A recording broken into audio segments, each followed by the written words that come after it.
We have been mesmerized by The Great Gatsby, and this morning, the man at the center of it all, Leonardo DiCaprio, tackling one of the most iconic characters in American literature, Jay Gatsby, the glamorous, tortured, endlessly romantic tycoon at the heart of F. Scott Fitzgerald's masterpiece. Take a look. I've gotten all these things for her. I've gotten all these things for her. Now she just wants to run away. She even wants to leave that. Jay, you can't repeat the past. Can't repeat the past. No. Why, of course you can. Of course you can. And with that, we welcome back Leonardo DiCaprio. Thanks for coming back to GMA. Thank you. Glad to be here. So do you believe that? Of course you can. Well, I think what people identify with Jay Gatsby is he's the iconic American dreamer, and he's holding on to a relic of the past that is Daisy Buchanan, but she's a mirage and she no longer exists. But that's what I became fascinated by in portraying him, was his obsession, his obsession and his relentless hope that he could recreate the past, but of course he couldn't. We were just talking about the fact you, like all of us, read this in junior high school, and then Baz Luhrmann gave you a first edition before you took on the role, and you read it again and again and again. And when you go back to it as an adult, what did you get from the story?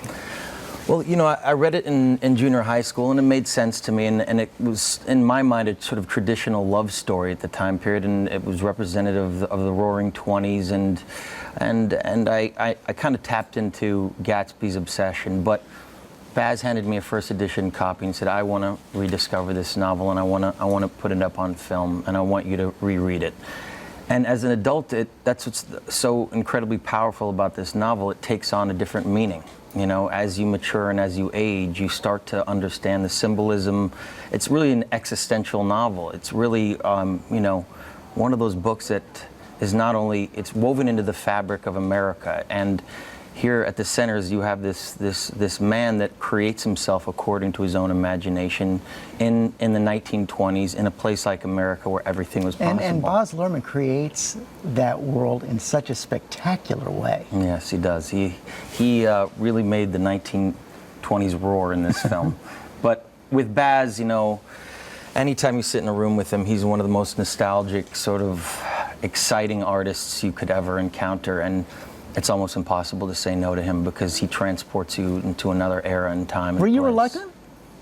I was reluctant because I think that what's so powerful about this novel is everyone has their own interpretation of these characters, and it's such a voyeuristic novel. The way Fitzgerald writes these scenes, you feel like you're in the room with these people.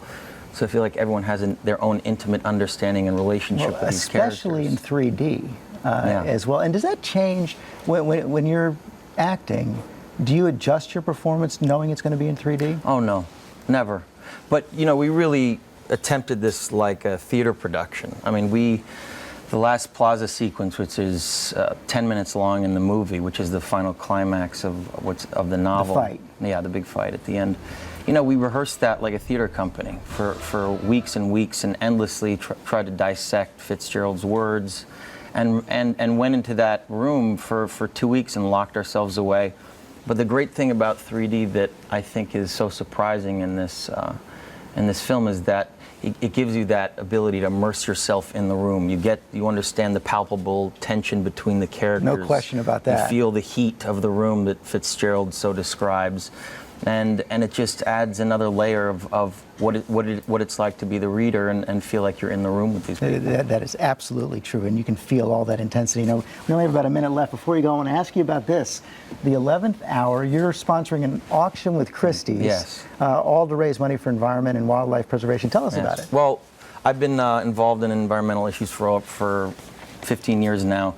And, only 2% of philanthropy goes towards ecology. It's a surprising number. That is surprising. It is very surprising. So for me, it was about raising awareness of these issues. What we're trying to do is conserve and save pristine ecosystems. We're showing some of the art right there. It's amazing. Around the world, coral reef systems, forests that are home to endangered species, and 33 of the greatest sort of contemporary artists have donated works to the Christie's auction, and all of it's going to go towards conserving these these last wild places. That is great. Coming up May 13th. May 13th, Christie. I'm going to do my promotion now. Do your thing, right? Christie's.com, 11th hour auction. Check it out online and sign up to bid. And there's going to be some unbelievable work. And check out The Great Gatsby this Friday.